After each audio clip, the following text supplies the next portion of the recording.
If you're tired of spending ages going through all of your settings, trying to optimize your graphics, your movement, your audio, and all the things in between, then you're in luck because this video is going to go through all the settings to make your gameplay as smooth as possible. And this will give you the best gameplay settings so you can start winning more games of Warzone. Morning, chat! Every time a new Call of Duty comes out, we spend most of our time trying to optimize our settings to get the best out of the game. But this year, with so many new things like Omni movement, it gets a little bit more complicated. So we're going to go through everything in this video so you don't have to spend a lifetime sorting everything out. But before we get into it, please subscribe because it really helps me make more of these guide videos every single week. And the first setting we will be talking about is graphics settings. So first up, what you want to be doing is going to the cog at the top right and going down to graphics settings. Once you've gone on to graphics settings, you'll be on display. At the top this year, you want your display modes to be full screen borderless if you have multiple monitors. It's so much easier and it stops the delay this year. Then you just want to make sure that you have everything maxed out to your monitor. Just copy all my settings here, apart from when we get down to custom frame rate.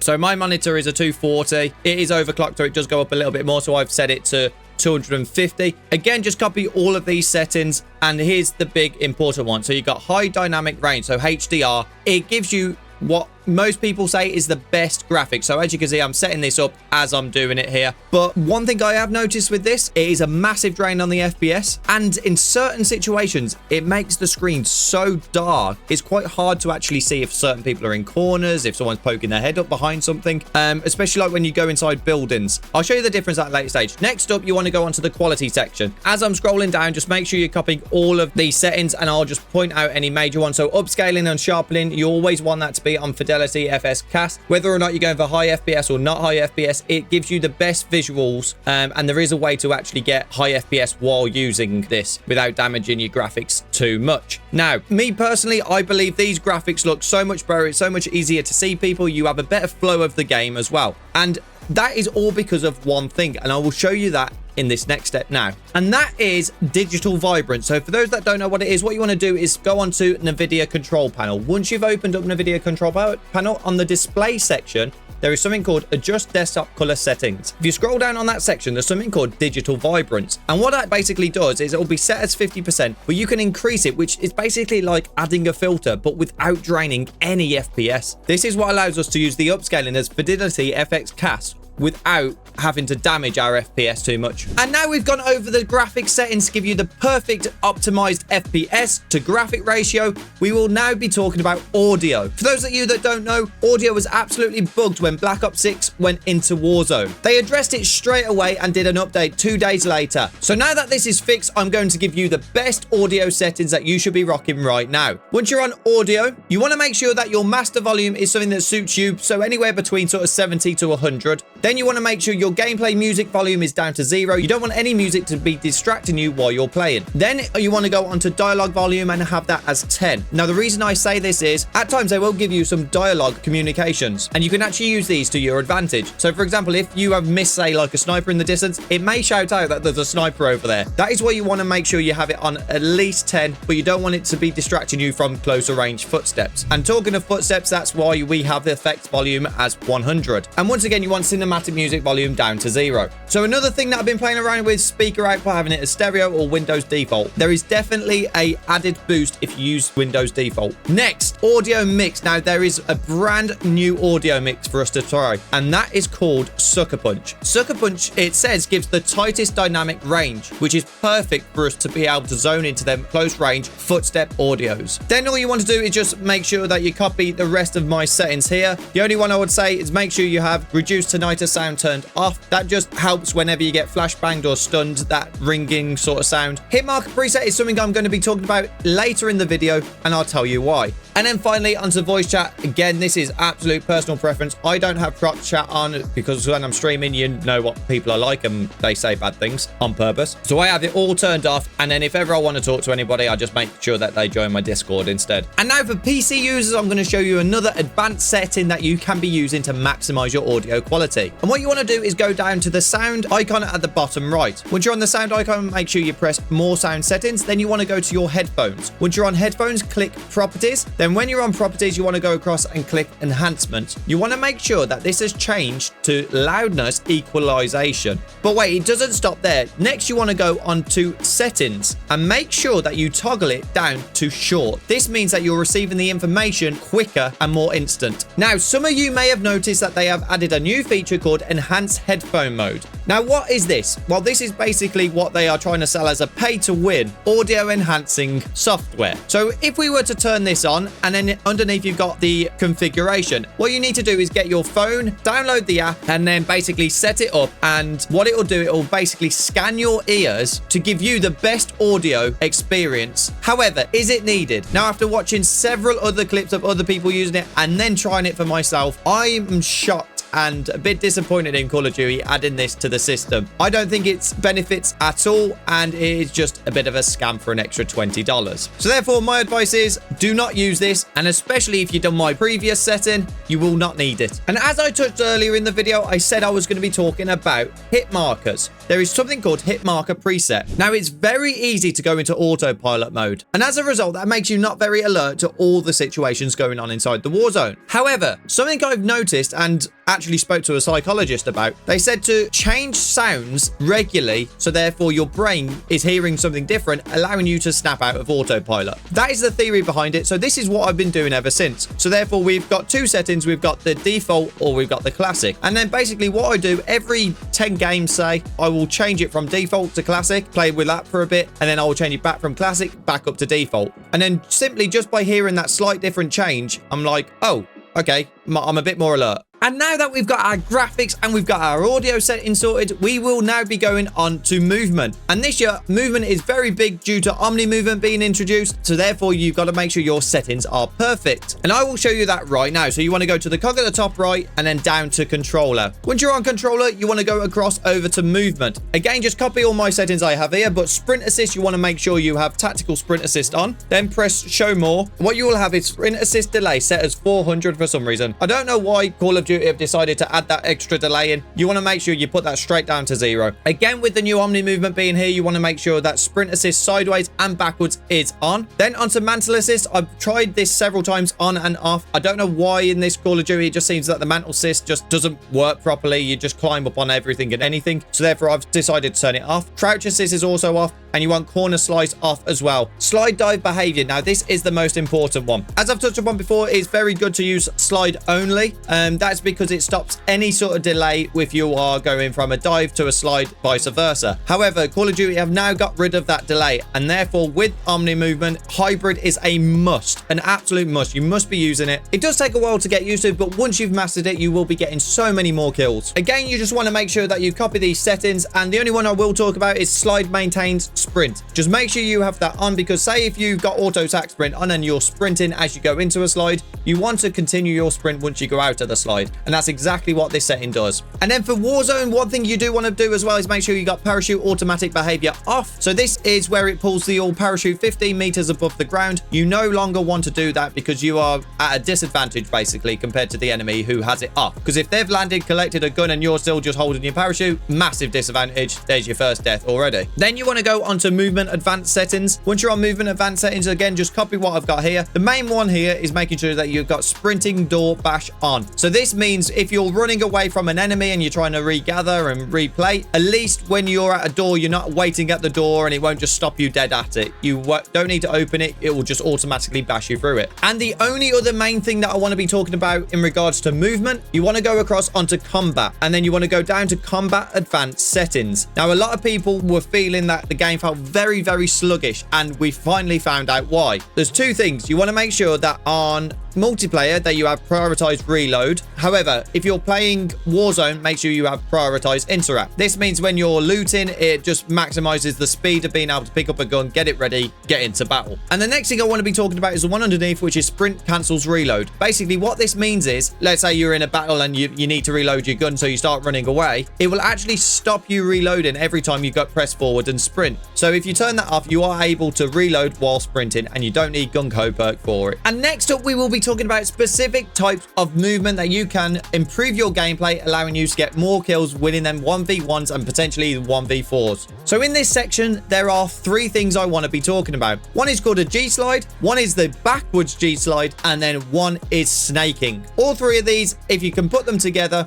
in the correct scenario, will help you massively gaining information and winning them battles. So as you can see here, thanks to theater mode, we're able to see it from a different perspective. I am just doing a normal slide here, and as you can see, it stops dead just above the steps. I do a normal slide again when you go down the steps, and as you can see, it's extended. But let's say we want that extended slide all the time, and as you can see, the 3rd time I went even further, and that is called a G slide. Basically, what a G slide is, just before you slide, you jump and then aim, allowing you to have an extended slide to break cameras even further. And as you can see here, as I'm showing you right now, look how effective it is if you use that around a corner. Now, to do a backwards G slide is a little bit more complicated. However, once you get used to it, it is so good and easy to use. You want to push forward on your left analog stick, then you want to pull it back and then push forward again, so you go into an auto attack sprint, and then you want to slide backwards, giving you an extended slide, but also giving you the ability to catch people off guard and completely break their cameras as they're trying to come around a corner. But once you get your head around this movement, it allows you to have such a better fluidity towards the game. And then finally, what I want to be talking about is snaking. For those of you that don't know what snaking is basically bobbing your head up and down behind cover while either gathering information to see what an enemy's whereabouts is or where they're moving to, or just making it harder for the enemy to hit you. And that's exactly what we're doing here behind this counter. And all you need to do to be able to do it is, in basically a motion, you want to be moving the left analog stick round in a circle while pressing crouch and jump, crouch and jump. If you can do that and then just keep doing it in like a nice little loop, that is what gives you the best and perfect snaking. If you get this done perfectly, I haven't quite been able to do it here, but there is a way to do it so your head basically doesn't show. And now on to the next section, and that is going to be all about game optimization. Now, these are a few little bits that I've picked out which I think will really help you going forward. So again, first we'll start off by going to the cog at the top right, and then let's go down to interface. Once you're on interface, one thing that is different this year, we have HUD presets. So just scroll through them, find one that suits you best. I've kept with the standard because that's just the way I like playing Call of Duty. Then when you're on HUD presets, you're on layouts to start with, go across onto visuals. Again, just make sure your minimap is as square. Everything else I've pretty much left as normal. I don't think I've changed anything apart from colors. So on colors, I like to change stuff so it's a bit more visually appealing towards me. This might not suit you, but I always change the enemy to pink. I feel like pink does stand out a lot more than, let's say, the red. And the next thing I want to be talking about is HUD bound. So what is this? So as you can see, the map is right up in the top right and all the stuff down the bottom is at the bottom right. But there is a way to actually bring them in. But why would you want to do that? The reason being is, let's say I had a UAV pinged and I want to check the minimap. My eye doesn't need to move anywhere near as far as it was to start with. So all I need to do now is look a little bit of the screen rather than the full length of the screen. And yes, it's only small margins, but something like that can give you the ability of getting that extra kill. And now we've gone over the HUD settings, let's talk about something else. So let's go back to the cog at the top right and let's go to controller. Now, something we want to talk about here is armor plate behavior. Now, a lot of people have this as apply 1. So that basically means you need to tap the triangle button or whatever button you use to armor up 3 times to be able to plate up fully. So what you actually want to do is reset this to apply all. And what that allows you to do is freeze up your hands so you don't have to worry about plating up while running away, because it will do it automatically for you. Another setting that I want to talk about is making sure that you have akimbo behavior as paired. What does this mean? Basically, if you had like double shotguns, double SMGs, or double pistols, whatever it may be, rather than having to click both of the triggers like alternatively or at the same time, whatever suits you, it actually pairs them. So therefore, you only need to click the right trigger or the left trigger, depending on what you prefer, and it will shoot both the guns at the same time. And now on to the next setting, which will really help you massively. You want to go back onto your graphics settings and scroll across onto view. Once you're on view, obviously make sure you have your field of view as 120. This means you're able to see a lot more of the screen and have a lot more data and information to be able to give you that extra chance of winning. Again, just make sure that you copy all my settings here. And something I really want to talk about here is world motion blur and weapon motion blur. You want to make sure both of these are off. And now another setting I want to talk about is first person camera movement. You want to actually change this from default, which is 100%, down to least. And now the final thing that I want to talk about for game optimization is something which is new to this Warzone. So again, you want to go to the cog top right, go onto interface, and then go to gameplay HUD.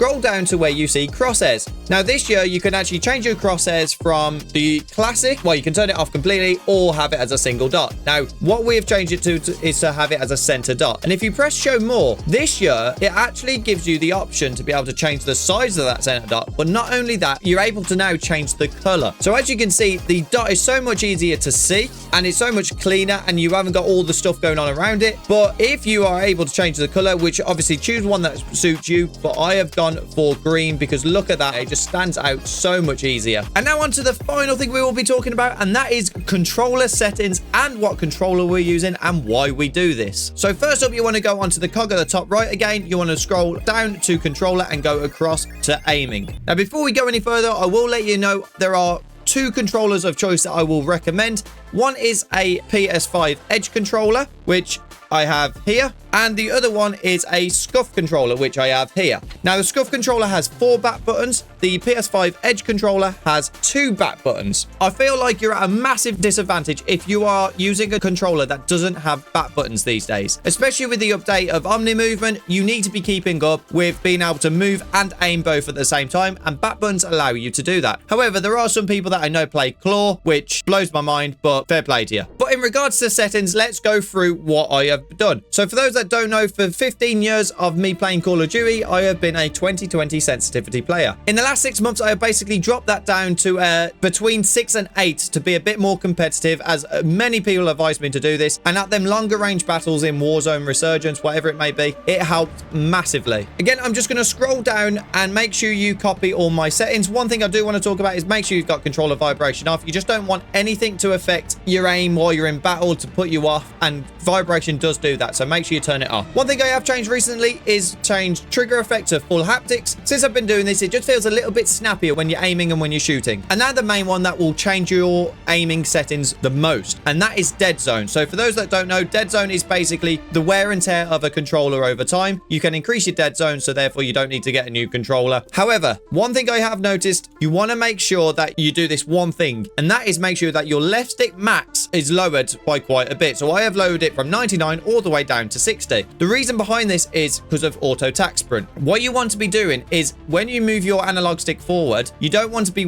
pushing it the full way for the auto tac sprint to kick in. You want to be having it straight away, and that's exactly why we have dropped it down to 60, because this gives a good balance of allowing auto tac sprint to kick in quick without damaging movement and aim too much. Again, you want the right stick min. Now that is heavily dependent on your controller and how much wear and tear you've got from it. And now once you scroll over onto aiming, you've got sensitivity multiplier. Now I've played around with a lot of these different settings, tried all different ones. I've tried the custom ones as well. It's so much easier just to have it on anywhere between 0.60 and 0.75. This is just allowing you to lock on them longer range battles better without damaging your movement. And then you want to click on aiming advanced settings. And then once you're on aiming advanced settings, one thing that you do want to make sure that you have on is the ADS sensitivity transition timing. You want to make sure that that is as instant, so therefore it locks on straight away and boom, you don't have to worry about it. And you want to make sure that your aim response curve type is as dynamic. Stay away from linear. A lot of people have been raving about it since Black Ops 6 has come out. Now, something I want to talk about, which they added not so long ago, is something called aim response curve type. Now, I did do a video on this and saying that you should drop it to 0.9. However, I noticed when Black Ops came out, didn't really have much of a difference. However, we know how quick they are updating things these days, so therefore it is constantly ever changing what is the meta, what isn't the meta. In this case, I tested this live here, and I actually found out by dropping it back to 0.9 again, seemed so much stickier, which you will see in this gameplay.